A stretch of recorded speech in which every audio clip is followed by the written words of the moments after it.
What is up, everyone? It is your host, Amish. I am finally back from my little break, and I thought I'd bring a little bit of a banger for you guys. Everyone else has already done a video on it, but I was the one that came up with the build, so I might as well talk you guys through my warrior build that I made back when SSC and the land expansion first came out. So let's jump right into it. If you guys want to be a warrior, just follow me. This is a very balanced build. This one will take you to the end game. It's not the most damage output, but it's enough to do a good job at pretty much everything. So first, let's get into the skills, shall we? And then I will go over each of the skills. So first, an overlap of why I made this build. So when I first heard that there was a land expansion coming out and they decided to make a wrestling build or a wrestling skill that was actually viable in PVM, I decided that I wanted to actually go full-time as a warrior. Before then, I was running, I think, just some half-ass, like, DPS Dexter build, and it was terrible. I was dying all the time. So, I made this build preemptively for the land expansion that came with SSC, Anchor's Rest, wrestling, Shiv, all of that stuff came. So I planned ahead to make a very good build based around the codex system at the time. So at the time, in the codex system, there was only tier 5. Tier 6 and 7 did not exist. But at the time, to unlock each 5 tiers, there was a list of skills that you had to have at least 80 points in, and then you had to have 5 of those skills that had at least 80 points to be able to unlock tier 5. A little down the road, they added tier 6 and 7, so I had to fit in just enough skills to get tier 7 unlocked with 7 skills at 80 or higher.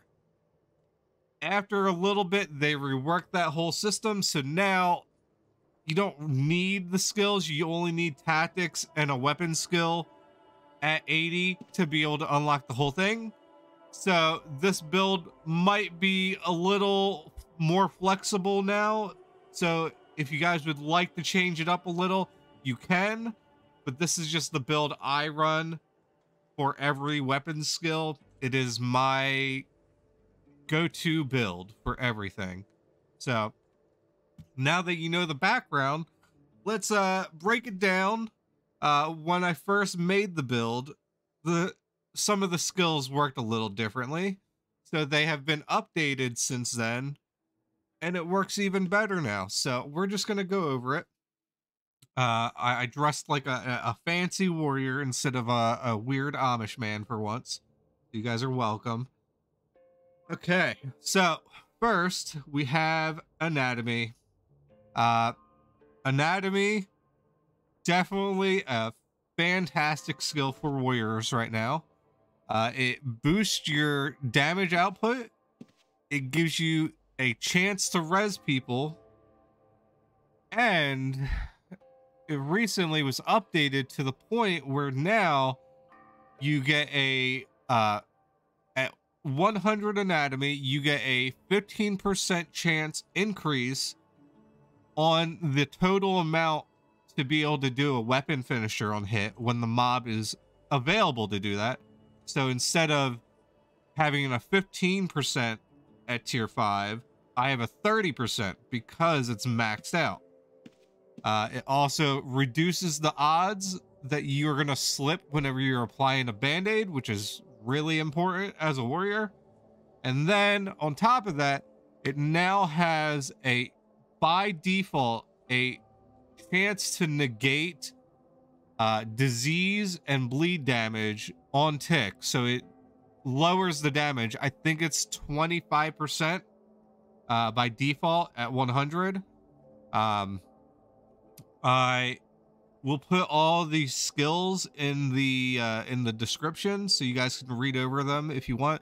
I don't have all the exact numbers plotted out right now, so if you want to dive deeper you can, but I'm just going to do an overrun of the build. Healing. So 80 healing is enough for this build, but if you want to be a good person and you're usually farming in a group and people are dying, go 100 healing. That will give you a 100% chance to res every time.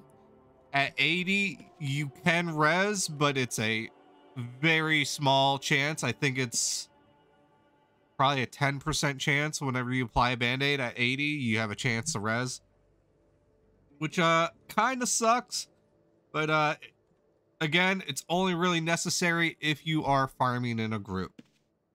Now, if you're not farming in a group and you're just a solo farmer, you can put the 20 points back into magic resist, which I'll go to later. But I took 20 out of magic resist and put it into healing so I could res people. Okay, now tactics. Pretty important skill that everyone should have. Basically, if you don't have tactics, you can't use a codex. I think tactics increases the damage output as well. It also gives you a chance to either disarm or hamstring, so you have to have a weapon skill above 80 and tactics above 80, and it's either disarm or hamstring. I can't remember which one right now, but it increases the damage and gives you the chance to do both of those, to my knowledge. And you need it to be able to unlock weapon skills. It also is tied to Shiv, so I will get to that when we get to Shiv. Just keep in mind that those two are basically bound together. You cannot have one without the other. Okay, next, the weapon skill. So, I took a screenshot when I was using my fencing as Echo. Obviously, I have a sword right now. It doesn't really matter. Any weapon skill works fantastic with this build. Hold on. So any weapon skill works fantastic with this build. I currently mostly use this build with fencing or with swordsmanship. It's for swordsmanship, it's fantastic for a bleed build, and I'll get to that in a little bit. But for fencing, it's just straight tankiness, and you put out decent, good damage. So why not just mess around? If you're a serious dexer and you really, really want to stay as a dexer, you're gonna try different weapon skills. So you could just float around with it. There is no right or wrong choice. You just choose what you want. It just works. Okay, next, Shiv. Okay, so Shiv is almost mandatory now for a warrior, and I'll go over that right now. So I pulled up this little fancy little Shiv hotbar, and I made a little graphic for you guys. So boom. So now we have the numbers 1 through 10 for all of the Shiv skills. Shiv is quite important if you want to be survivable. First, the reason why it's bound to tactics is based on the skills. So you need this is the Shiv book, and this up here is the Shiv hotbar. The Shiv book has a minimum skill, so if I wanted to do the Holy Light, which is fantastic, I would need 95 skill in Shiv. But if I had 80 tactics and I tried to go to 95 shiv, it would only count me as having 80 skill. So they are bound together. You cannot do one without the other. That's why I just have them max out at GM. You can go to 120 shiv. After 100, you can't go higher with tactics, obviously, but shiv will still count if you go to 120. You just have to have tactics at 20. So first, while we're in this lovely little graphic, we're just gonna go over the fact that of all the skills. So I will show you the ones that I personally use. I use 2 and 4. I constantly have them on a loop. Now you'll see these little gray boxes that are above and below each of them, except for 7 and 9. If you put a check mark in that box, every 30 seconds you're in combat, it will recast that spell. So it's automatic. It will recast it if you have the points. Now, I could, in theory, have more, because I have a max ability of 10 symbols right here at the top left next to the one. At 100 shiv, you get 10 symbols. It can go up to 12 if you go to 120. And then there are other ways to get above that with holy aspect or chivalry links. If you put those up, I think the max is I think 18. Yeah, I think 18 or 20 symbols, which is ridiculous. If you have that many symbols, you could pretty much auto cast everything. But yeah, the ones I use are 2, which is the spell evil. It only costs 1 point, and the player gains a 5% chance times their shiv ability to reflect any spell casted on them, and a chance to evade any melee attacks, so that will reduce the damage down to 1 point. Now that is very important when you're constantly getting the shit kicked out of you by multiple mobs if you are tanking multiple mobs. Very important. The next one I use is Consecrate Weapon. Now this one, it's not for everyone, but I would prefer to have this one on than Divine Fury or Enemy of One. This one increases your melee special damage by 24% plus your shiv skill, and it increases it by 8% more if you have the aggro of the mob. So if you're solo farming, you're going to get a 32% increase by default if you're at 100. But what does this actually mean? So this means that all your bleeds, all your crushing blows, your cripples, your hinders, any of the weapon specials will do more damage just by default for 30 seconds. But since you're constantly chaining them and it only costs 2 points, you're gonna always have 24 to 32% damage increase at 100 for all your specials, which is already fantastic before anything else gets buffed. So that was 2 and 4. That is what I run. You guys can choose whatever else you want. I will go over the rest of them. So first, number 1 is Remove Curse.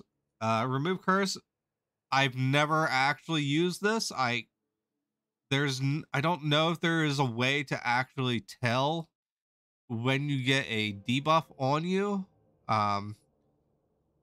So maybe in the future that will be added, but basically this just helps you, just gives you a chance to remove a debuff.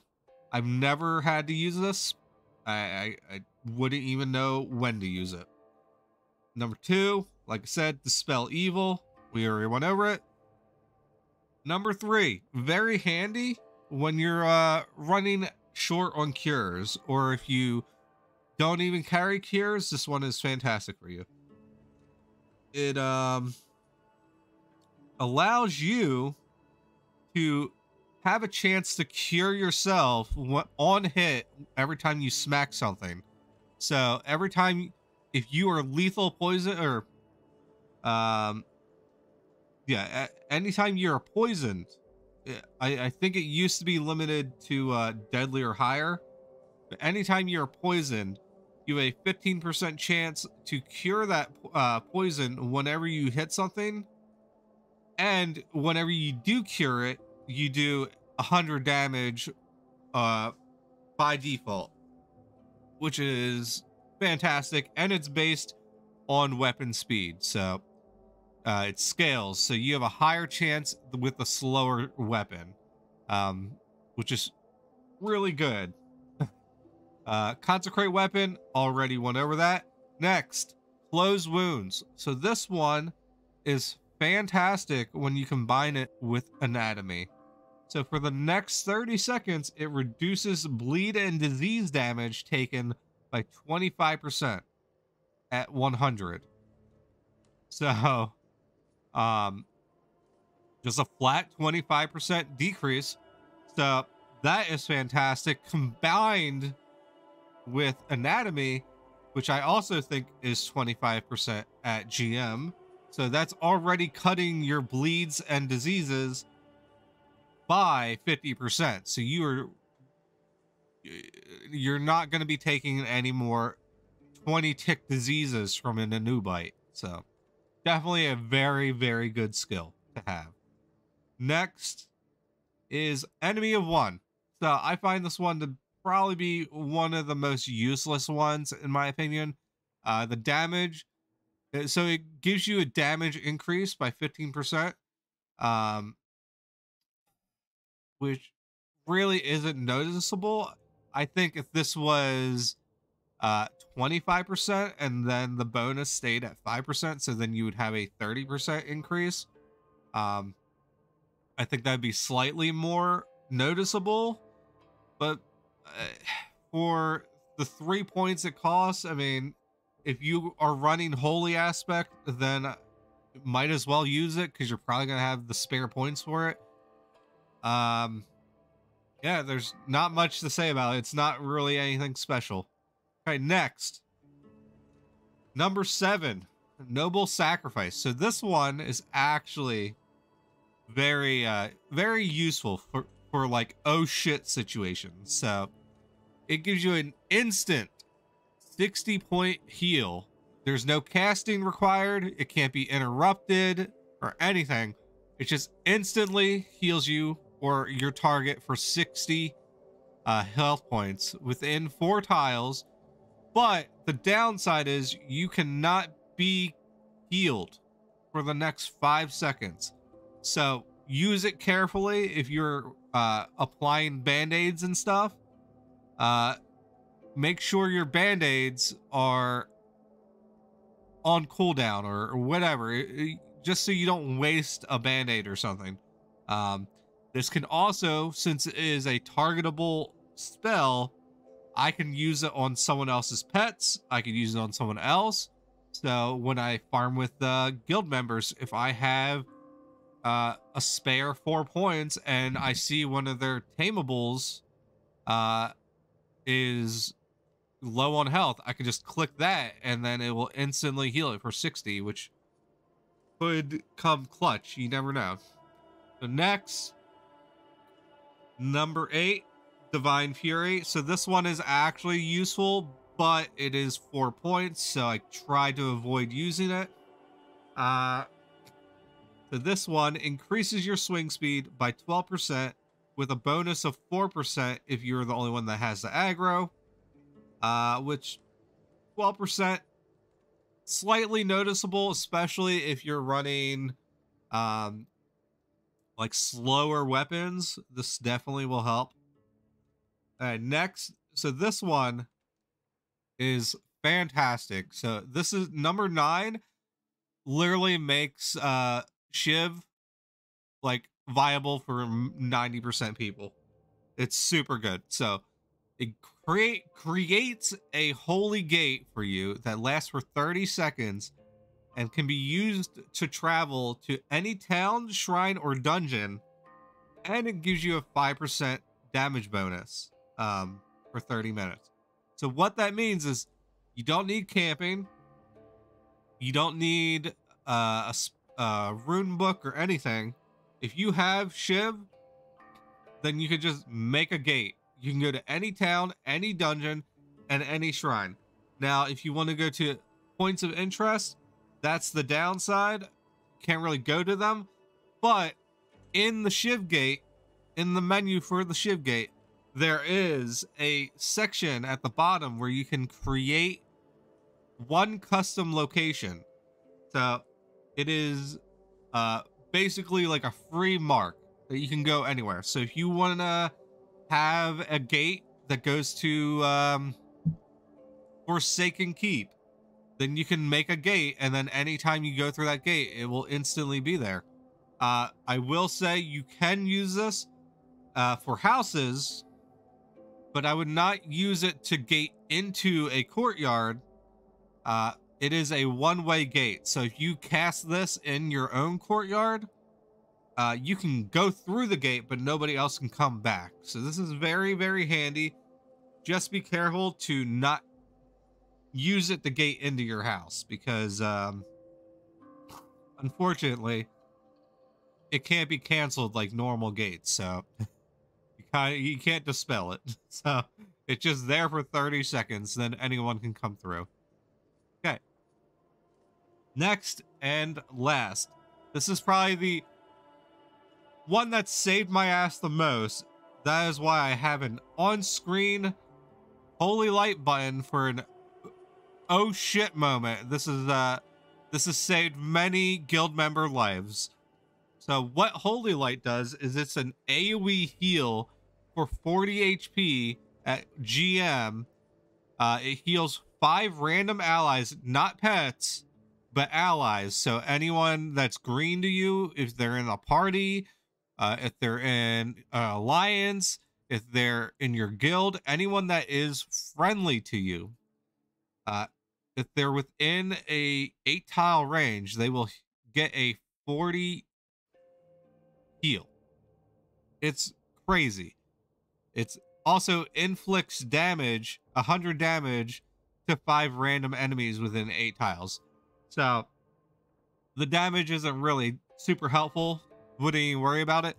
But this is very helpful at bosses when there are other warriors or dexers around tanking the boss. Because people will tank all the mobs to the boss, and then you just cleave them all down. But if you guys are very, very coordinated, then you can choose, hey, I'm going to use the holy light, and they'll heal everyone. Or someone could just say, hey, I need a heal. And if there's no dedicated healer mage, then someone could just cast a holy light, and it saves them. 40 HP is a big chunk of healing, so pretty damn good, pretty well worth using. So that is Shiv for you guys. I definitely recommend anyone that is doing a melee build to give Shiv a try, because it is kind of the standard now. If you don't have Shiv, you're kind of screwing yourself. Okay, next we are gonna do the rest of the skills. So next we have Arms Lore. Boom. So Arms Lore, another quirky skill. It's not required, but it definitely helps, especially for melee. So what does Arms Lore do? First, I also think it helps. I think you need 80 Arms Lore to hamstring someone. I might be wrong, but Arms Lore is what increases your chances of causing a weapon special.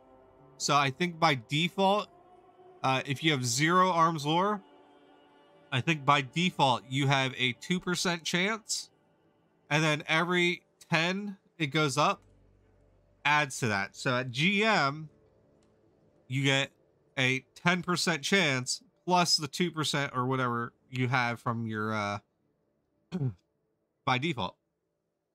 This can also be increased by chain links, um, which are very important. So the more weapon specials you can get off, the more damage you're going to output. So if you can get more if you can spare the points to get more arms lore, even though it's such a tiny fraction, if you are focusing on getting weapon specials off, it will drastically increase your your damage output, especially because of certain aspects that we're going to talk about shortly. So next is parry. Parry, if you don't have parry, you're a fucking psycho as a warrior. You're not going to be tanky. You're just going to be a glass cannon, basically.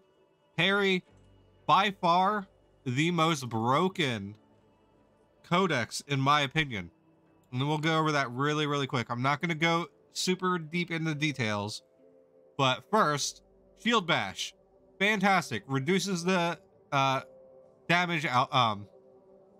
It reduces the damage resistance, or it increases your damage resistance, but then it also gives you a chance to hinder things that physically hit you for 3 to 5 seconds, I think. Fantastic. Warding synergizes with closed wounds and anatomy. This one reduces the tick damage of disease, poison, and bleeds by 8% per rank. Fantastic. I mean, why not use that if you're going to fight diseasing debuff mobs? It's fantastic. Tetsudo, this one is trash. It should be removed from the codex. Maybe we can get Luthien to put something else in, because Tetsudo, pretty useless. It basically increases your damage resistance with the more mobs that you get. So the more mobs that are aggroed on you. So if I had 6 mobs aggroed onto me for some terrible reason, you would put Tetsudo on, and it drastically increases your damage resistance. I think it maxes out at 70% damage resistance at tier 7, which is disgusting. That's a lot of damage resistance, but it's very unlikely that you're going to be tanking that many mobs unless you are the dedicated tank for like an Omni boss or something. Mirror synergizes fantastically with Dispel Evil, the Shiv spell. So Mirror gives you a chance to reflect any spell casted on you, just like Dispel Evil. But if it doesn't reflect, it also reduces the damage that you take from spells. So that's already just by default fantastic, because if you're a smart warrior, you can go specifically hunt down caster mobs. Just have Mirror on. Caster mobs usually have they're designed to have less armor, so you can just kill them faster. So this is the smart way to go. Then Bulwark. Bulwark is the Giga Chad of all stances, especially for the parry codex. So this is the default one that everyone should be running as a warrior. Bulwark is just a flat damage resistance increase, but you have to stand still for at least 3 seconds. 3 seconds, anytime you move, then you have to wait for the cooldown again. But it's a massive damage reduction on top of all the armor and stuff that you already have from other abilities in your build. So I could just put this on, and something that would hit me for say like 15 damage a hit, I would only take probably like 4 or 5 damage a hit. It drastically decreases the damage that you take. Okay, last stand. We'll do the finishers really quick, and then we'll move on to magic resist. So last stand. This one is amazing. This is the only I never use barrier. I only use last stand. Last stand. Anytime you go below 50% HP, the parry codex initiates the ability to get a finisher off. So unlike the melee, the weapons finishers, where a mob has to be below 35%, the finisher for the parry codex, you yourself have to be below 50% for the ability to be able to go off. But last stand, if you're below 50%, any hit that you take, there is a chance that it'll be reduced to 1 damage. And that could be weapon special, or a special damage, spell damage, melee damage. So if you're running through SSC and one of those flame fire boys throws some fire at you, if you're below 50, it could just reduce that completely to 1 instead of you taking 40 damage a hit. This also combines with anatomy, so instead of having a 15% chance on hit, I have a 30% chance, and I don't think there is a cooldown on the parry finishers, because I've gotten it off multiple times in a row.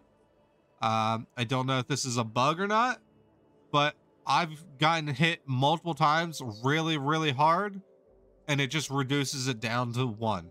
And it's happened multiple times for like 5 times in a row. It's amazing.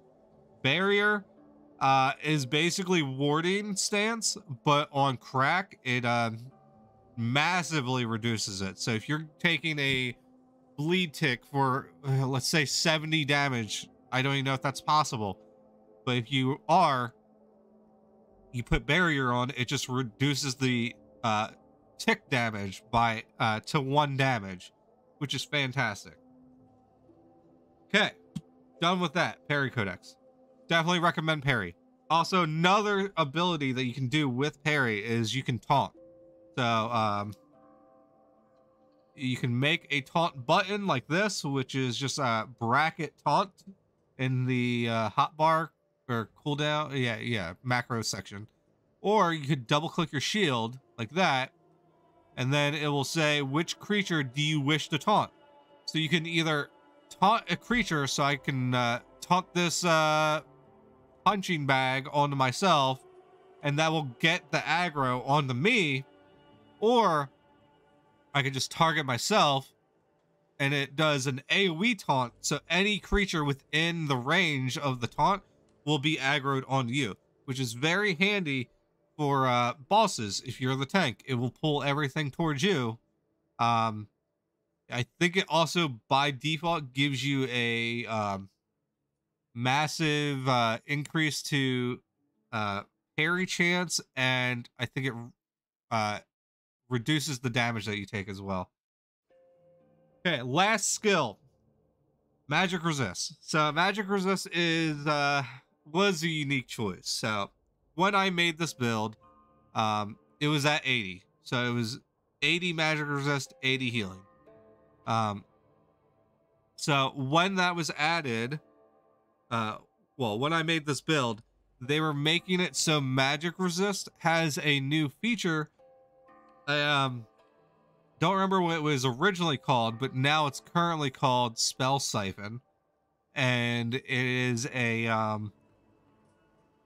ability, an innate ability where anytime you get hit by a spell, there is a chance that you will absorb the spell and convert it into damage increased that you output for, I think, 3 minutes. And I think at GM magic resist, I think it goes up to 25% damage increase. So you can absorb up to 3 spells. Any more spells that you siphon off just increases, replaces one of them and just restarts the timer, I think.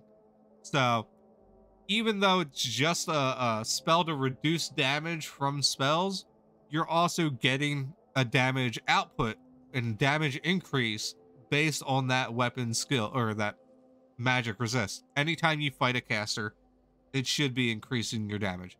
Now, if you don't fight casters, the spell magic resist is kind of pointless, but it also is fantastic for PK survivability. So obviously 95% of the PKs on the server are spell-based casters because casting can be done from a range and it has a 100% hit chance.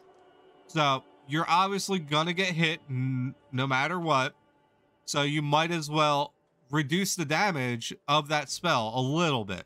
It's not like you're instantly gonna get dumped on. Now, in the current meta of PvP, where it's usually 5 or 6 PKs dumping on a single person, that's really hard to survive. So it's really no point in trying to run or survive that. It's very unlikely, especially since the odds, since they're a mage, they can telerope and you can't. So you can't really outrun it unless you get a head start. So unfortunately, that's the downside of the current situation in the PvP scope of things. But any little bit of damage negation for spells, especially in PvP, helps out. So you might as well have it. You could remove it completely if you really want to, and get rid of 20 healing and do 80 alchemy. I've been told this is a fantastic switch if you want to make the sacrifice, especially with the new update to alchemy, where now you don't need to disarm at 80 to chug a pot. So if you have 80 alchemy, you could chug pots like crazy. You won't need to disarm your second hand or your weapon. And it also increases your duration to those pots by a crazy amount. I think 10 minutes or something like that. I don't know. I've never had alchemy. I wouldn't know. So that's just an option. So now that we're finally done the skills, I am sorry that took so long, guys. We are gonna go to, oh, wrong one. We are going to aspects. So aspects, this right here, little graphic I've made. This is what I would recommend. So this build is very versatile, but it also is heavily dependent on the aspect that you use. So here are the ones I would recommend. I will go over it really quick. The video's getting long, so I'm just gonna blitz through these. First, you have air aspect. You get damage resistance, swing speed bonus. Crazy swing speed. So good for fencing, macing, whatever. Not my first choice, but everyone really likes it. So use it. If you can afford it, use it. Blood. Kind of hit or miss. So blood is not very tanky, but it's a good DPS for cheap. So it causes bleeds, increases your stats, so you have more healing, health, stamina, and all that stuff. And whenever a mob is under 50%, you get massive increase to your damage output to that mob. Next, discipline. This one is the one I would suggest to anyone. I built this aspect, or I built this whole template around discipline and the skills. So discipline has changed a lot over the years, and it's gotten better. So discipline is kind of like a hybrid. It's tanky, but also has fantastic damage output. It increases the damage that your weapon specials do, so this synergizes fantastically with Link's, Arms Lore, and Consecrate Weapon. if I really focus and lean into the swordsmanship version of this build, I can get flaying at tier 7, which does 70% increase to my bleeds. I'm at tier 13 or 4, yeah, tier 13 on my discipline. So that gives me an 80% increase. So that's already 150% increase to my bleed and disease. Then I have the consecrate weapon, which already does a shit ton on top of that. Then I also have links. So with that combined, I think it's around 180, 190% increase to all my bleeds when I'm using the swordsmanship version. If not, if you're not using swordsmanship, you still get a massive boost just from the armor. Like I said, at tier 13, I have a 80% increase to my my weapon specials just because of my armor. Then I also have consecrate weapon from the Shiv spell, which increases the damage even more. Then on top of that, the other two abilities that make this fantastic is whenever you're using the codex hotbar, or yeah, the codex hotbar, which is this thing right here, you have these little gray boxes. So if I click this gray box next to bulwark, that now sets it to auto reset every 10 seconds, which will use 3 mana to recycle that stance and reactivate it. And doing that will use mana, which will activate the second ability of discipline, which increases my damage output and my damage resistance. I think I'm at 35% currently. Fantastic. Then the last one, the last ability for discipline and the newest ability that just recently got added, which is really, really cool, is it increases the chance to reduce the cooldown timer on your finisher to 0. So what that means is by default, if you're not running discipline, you can only get 1 finisher off on a mob unless it's a boss.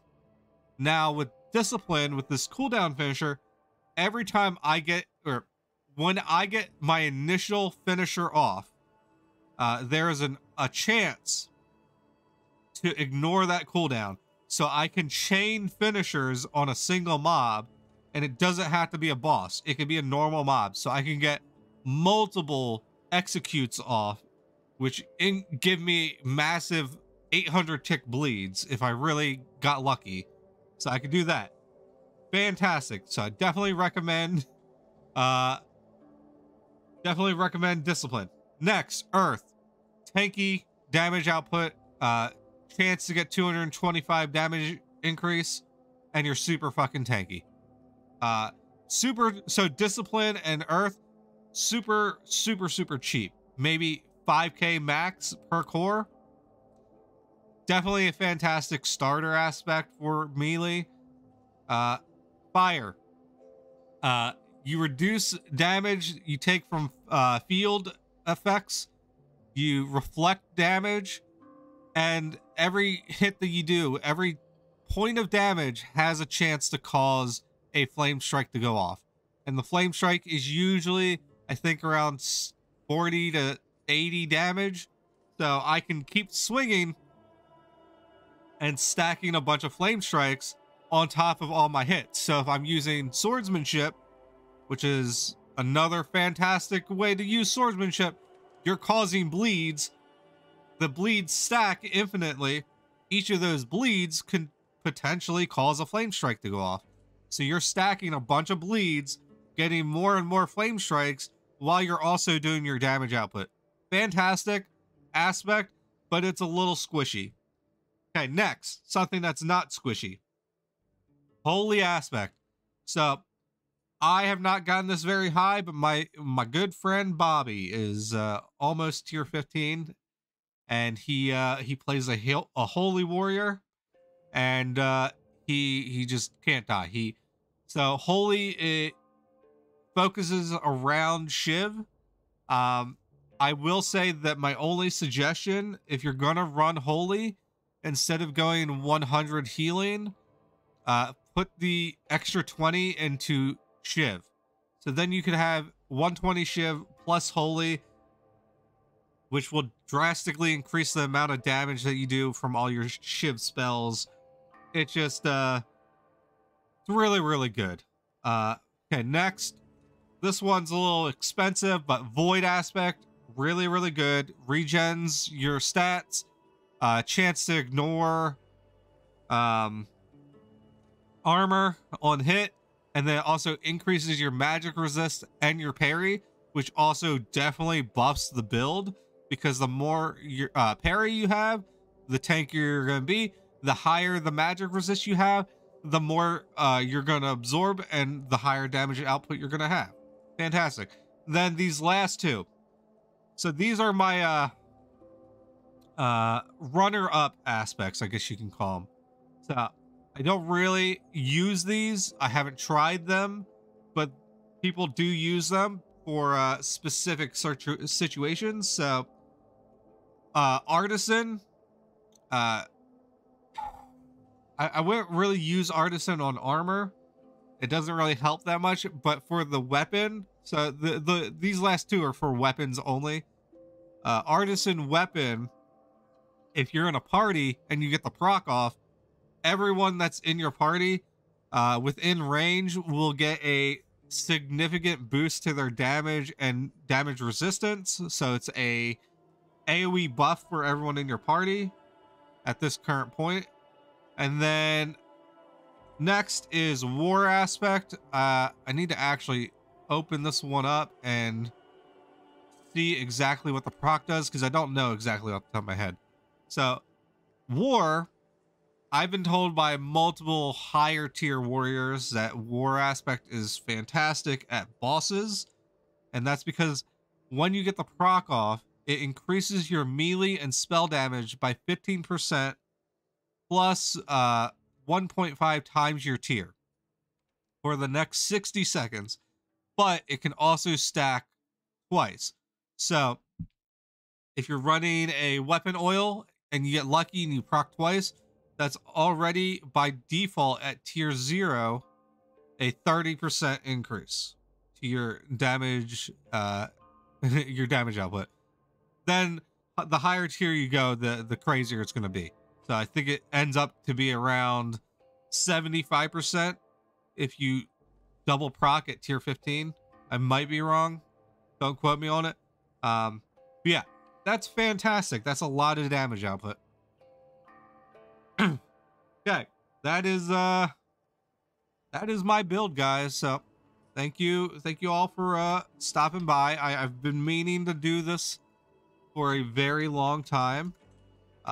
So I hope this helped out. This is the Amish Hammer Warrior build, the way I designed it. I hope it helped you guys.